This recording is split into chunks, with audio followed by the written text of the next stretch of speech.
Un réfugié militant palestinien à Bruxelles a mis fin à ses jours en centre fermé il y a 2 jours et de nombreux Palestiniens se font arrêter de jour en jour. Ce serait bien que l'info fasse du bruit aussi en France. Je sais pas si vous avez déjà l'info, les gens. J'ai absolument pas l'info, Cactus Doux. Il y a un article qui est sorti, même de presse militante, etc., que je pourrais lire. Centre fermé. Un jeune réfugié palestinien met fin à ses jours à cause des conditions inhumaines de détention en centre fermé. C'est une dinguerie. Hein. C'est une folie. Hein. Dans la nuit du 6 au 7 octobre, à 4h du matin, Mahmoud, un jeune réfugié palestinien de 26 ans, s'est donné la mort dans le centre fermé 127 bis.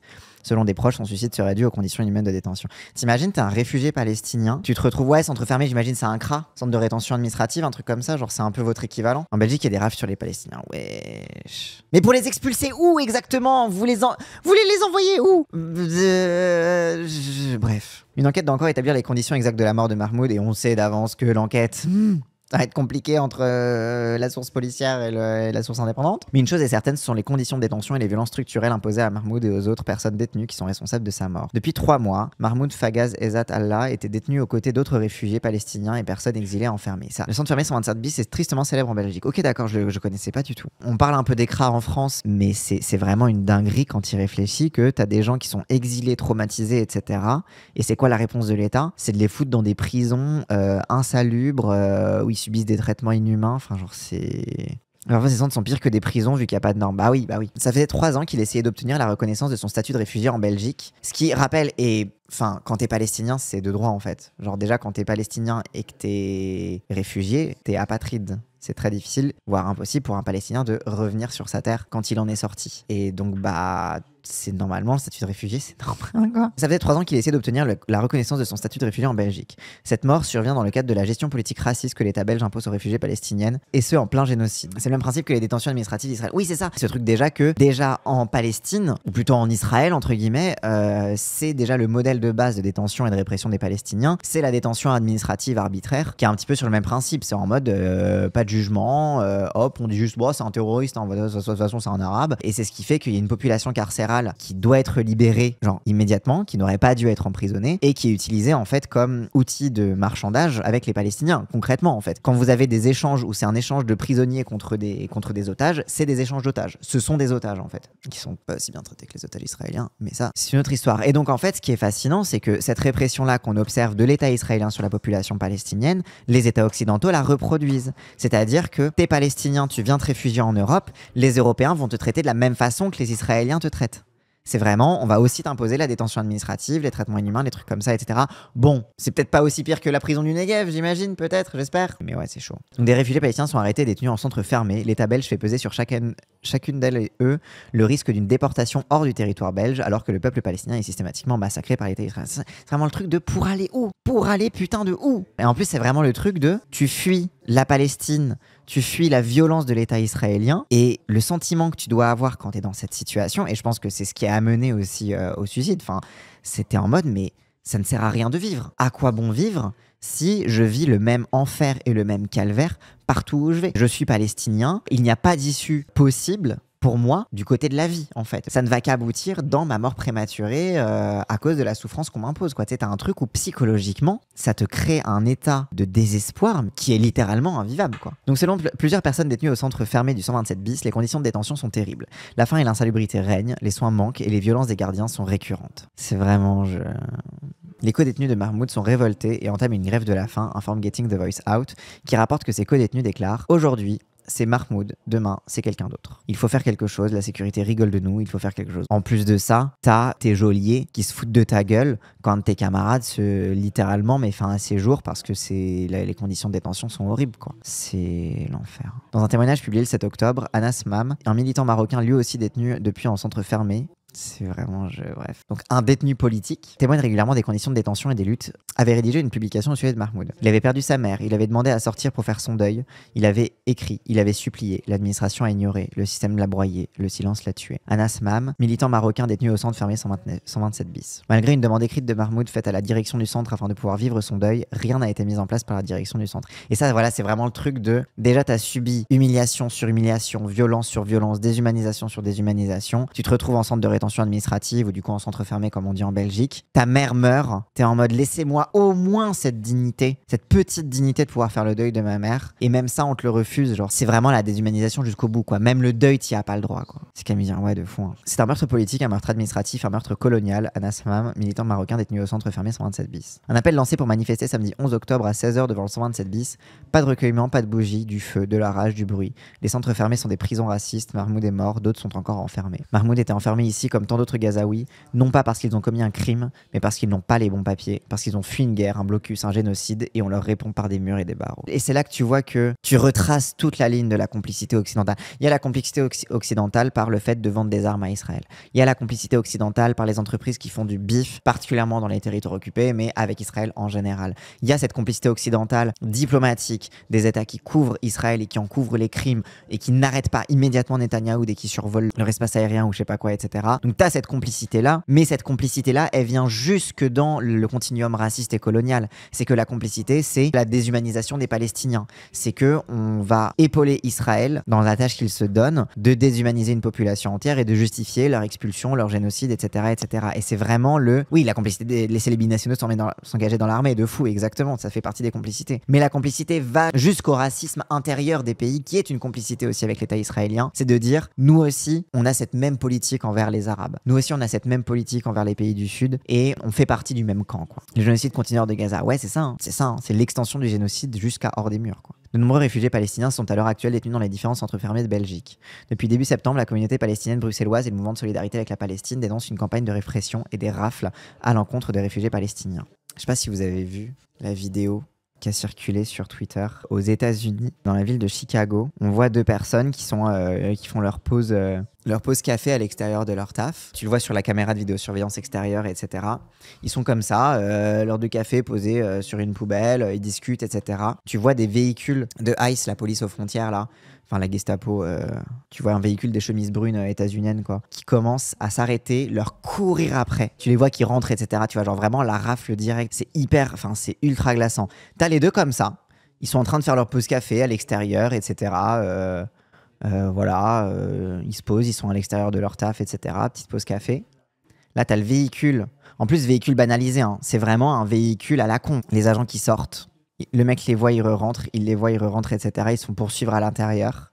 Et surtout, le mec avec la caméra qui suit. Déjà, t'as les agents de ICE qui pull up en Clio en mode pour rafler des gens, etc. Et derrière, t'as l'appareil de propagande qui suit en mode regardez, on va faire des exemples de vous, on va faire des images de vous. C'est une folie, hein. Le mec en plus avec son petit Ronin, etc. En mode vlog, quoi. Tout aussi masqué, tout aussi... c'est une dinguerie, hein.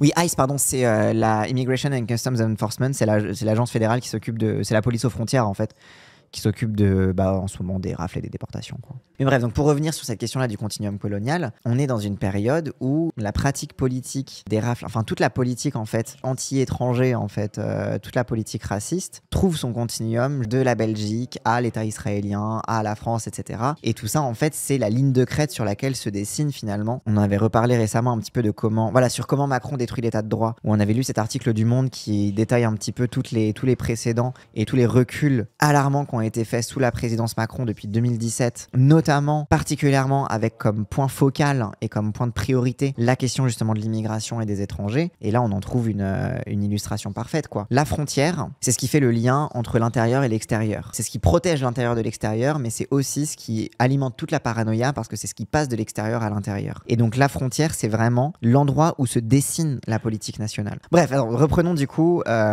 sur le suicide du détenu palestinien. Près d'une dizaine d'arrestations et de mises en détention en centre fermé ont eu lieu depuis septembre, le plus souvent en marge de manifestations. Depuis plusieurs mois, des manifestations sont organisées devant le CGRA, Commissariat général aux réfugiés et aux apatrides, pour réclamer la reconnaissance du statut d'asile des réfugiés palestiniennes, la fin des détentions en centre fermé et contre les déportations vers la Grèce. Les centres fermés sont des zones de non-droit où les conditions de détention sont déshumanisantes. Chaque année, des personnes détenues y meurent à cause de leur détention, parfois en se donnant la mort, d'autres fois dans les conditions plus floues. Et en fait, c'est toujours ça, c'est que le suicide est un meurtre détourné. Les suicides en prison, les trucs comme ça, c'est toujours des meurtres détournés. Mais comme c'est un suicide, comme c'est pas un agent littéralement qui l'a buté sous les caméras, etc., il y a toujours une possibilité de nier, tu vois. Une possibilité de se réfugier vers une excuse, une innocence, etc., quoi. En 2024, nous dénombrions au moins 4 décès connus en centre fermé depuis 2020. Getting the Voice Out signale 2 à 3 décès par an en moyenne dans les centres fermés en Belgique. Donc il y a eu un article qui a fait un follow-up. Centre fermé, l'État belge responsable de la mort de Mahmoud. Des informations complémentaires dans l'affaire. Dans la nuit du lundi 6 au mardi 7 octobre, Mahmoud Ezad Farag Allah, demandeur d'asile palestinien, a mis fin à ses jours dans le centre fermé 127 bis à cause de ses conditions de détention. Sa mort survient alors qu'il était détenu dans des conditions inhumaines depuis 3 mois en détresse psychologique. Les codes d'études Mahmoud sont clairs, c'est de l'État belge qui l'a tué. Ce nouveau décès soulève des questions quant à la responsabilité que porte l'État belge dans les circonstances qui ont mené à la mort de Mahmoud et d'autres personnes en centre fermé. Chaque année, 2 à 3 personnes meurent en centre fermé, selon Getting the Voice Out. Une plainte a été déposée hier soir à l'encontre du centre pour ouvrir une enquête. Mahmoud vivait en Belgique depuis 3 ans, il avait introduit une demande de statut de réfugié en Belgique.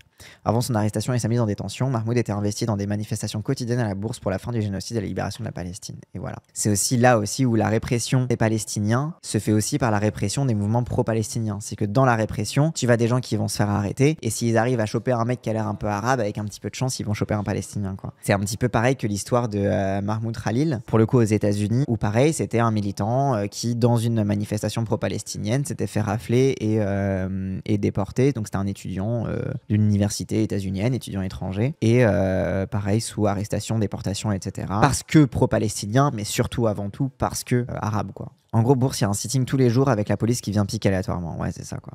Ils viennent cueillir les gens, quoi. C'est dans ce contexte qu'il a été arrêté par la police bruxelloise dans le cadre d'une campagne de répression contre les rassemblements quotidiens. Mahmoud a été arrêté après son entretien à l'Office des étrangers. Parallèlement à sa mise en détention en centre fermé, Mahmoud avait, sur une période de 2 jours, eu sa demande d'asile refusée et appris le décès de sa maman à Gaza.